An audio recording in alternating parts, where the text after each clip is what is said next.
अस्सलाम वालेकुम, क्या हाल चाल है? सब खैरियत से? उम्मीद करता हूँ कि आप सब खैरियत से होंगे, हंसते और मुस्कुराते होंगे।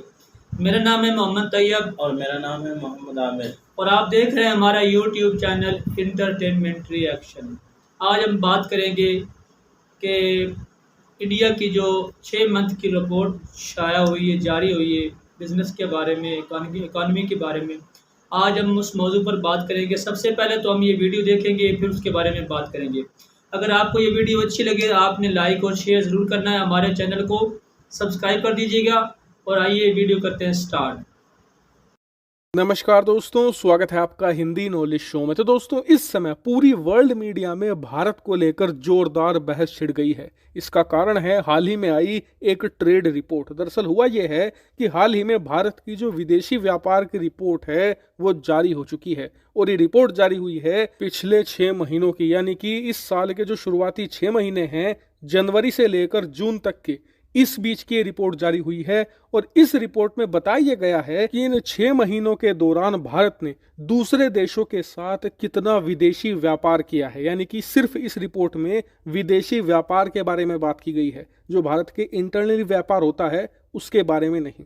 लेकिन यकीन मानिए, जो आंकड़े निकलकर सामने आए हैं उन्होंने पूरी दुनिया को शॉक कर दिया है और आप भी भौचक्के रह जाओगे। और मैं ऐसा क्यों कह रहा हूं, खबर आप अपनी स्क्रीन पर देख लीजिए, खुद समझ जाओगे। दरअसल खबर में बताया गया है कि भारत का जो विदेशी व्यापार है वो शुरुआती 6 महीनों के दौरान $800 बिलियन के पार जा चुका है। जी हाँ, और एग्जैक्टली आंकड़ा है $801 बिलियन। और यकीन मानिए, ये आंकड़ा ऐतिहासिक है क्योंकि ये हासिल किया है भारत ने सिर्फ आधे साल में। जी हाँ, पूरा साल का आंकड़ा नहीं है, सिर्फ 6 महीनों का है और 6 महीनों में ही भारत ने $800 बिलियन से ज्यादा का व्यापार कर डाला है। लेकिन खुशखबरी यहाँ खत्म नहीं होती, यहाँ से तो शुरुआत होती है। दरअसल इस $801 बिलियन में से भारत ने करीबन $385 बिलियन का एक्सपोर्ट किया है। यानी कि $385 बिलियन का सामान हमने दुनिया के दूसरे देशों को बेचा है और इसमें पिछले साल के मुकाबले 1.5% की ग्रोथ हुई है। हालांकि इसे देखकर आप में से कई लोग कह सकते हो कि यार, हमने एक्सपोर्ट तो बढ़िया किया, $385 बिलियन एक शानदार आंकड़ा है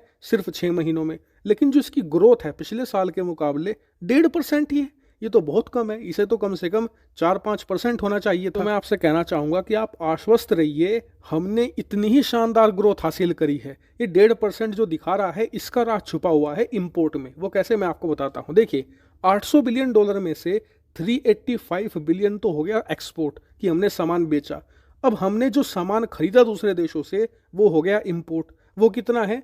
$415 बिलियन। लेकिन क्या आप जानते हैं कि पिछले साल इसी पीरियड के दौरान हमने जो इंपोर्ट किया था वो $445 बिलियन किया था। यानी कि जो हमारा इंपोर्ट है, दूसरे देशों से सामान खरीदने की दर, उसमें 6% की गिरावट आई है। यानी कि पिछले 6 महीनों में पिछले साल के मुकाबले हमने 6% के करीब सामान दूसरे देशों से कम खरीदा है और 1.5% ज्यादा बेचा है। अब आप इन दोनों आंकड़ों को मिला लो, आप समझ जाओगे कि हमने कितनी ग्रोथ हासिल करी है।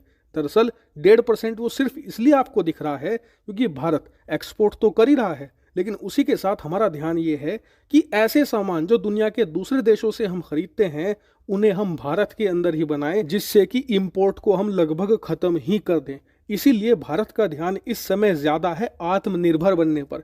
उसी के साथ साथ हम अपना जो एक्सपोर्ट है उसे भी बढ़ा रहे हैं और आप देखिएगा आने वाले 2-3 सालों में हमारे एक्सपोर्ट की रफ्तार भी शानदार होगी। इसके अलावा एक खुशखबरी ये भी है कि जो हमारा ट्रेड डेफिसिट है वो भी कम हुआ है। मतलब हमने 385 बिलियन का बेचा और 415 का खरीदा, यानी कि हमें घाटा कितना हुआ? 30 बिलियन का। लेकिन लास्ट ईयर ये कितना था? लगभग $60 बिलियन से ज्यादा का। यानी कि जो हमारा व्यापार घाटा है वो भी बहुत शानदार तरीके से कम हुआ है और आने वाले समय में हम इसे पूरी तरीके से खत्म भी कर देंगे। और इस खबर के अब सबसे बड़े पहलू पर आ जाते हैं। वो क्या?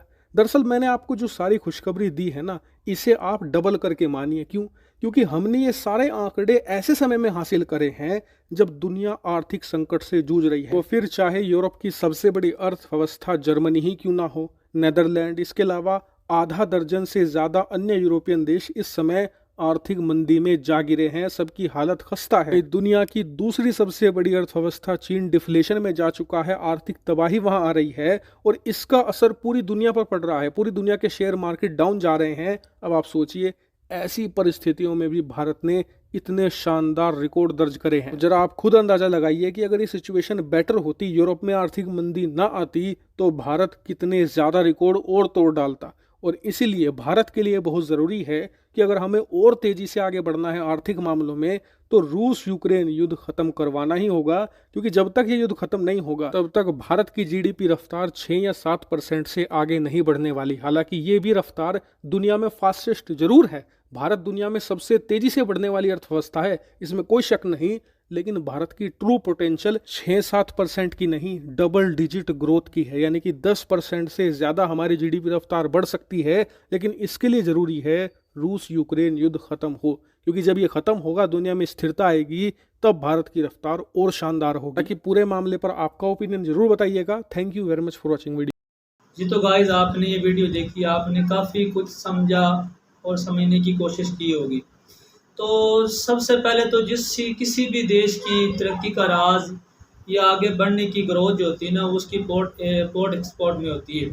तो जो ये रिपोर्ट शाया हुई है, ये तकरीबन 6 मंथ की रिपोर्ट है। उसमें तकरीबन इंडिया ने, भारत ने $800 मिलियन की जो है ना बढ़ोतरी की है। बहुत ही अच्छी रिपोर्ट है जनाब। ये तो भी 6 मंथ की रिपोर्ट है, आगे तो भी साल अब मुकम्मल होना बाकी है।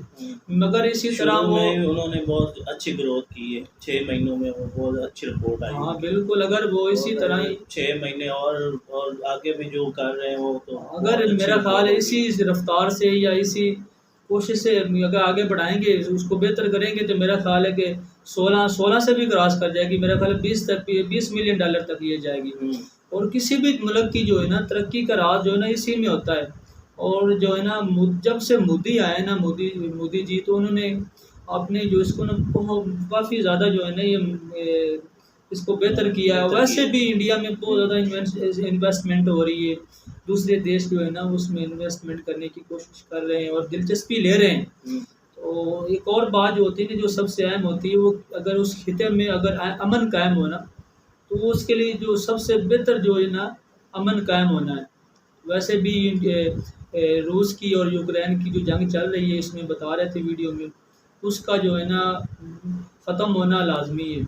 वैसे भी खिते के लिए जो होता है ना, किसी भी खिते के लिए तरक्की का राज होता है जो खिते में अमन होना ज़रूरी है। अगर अमन रहेगा तो खिता जो है ना वो तरक्की की तरफ गामज़न होगा।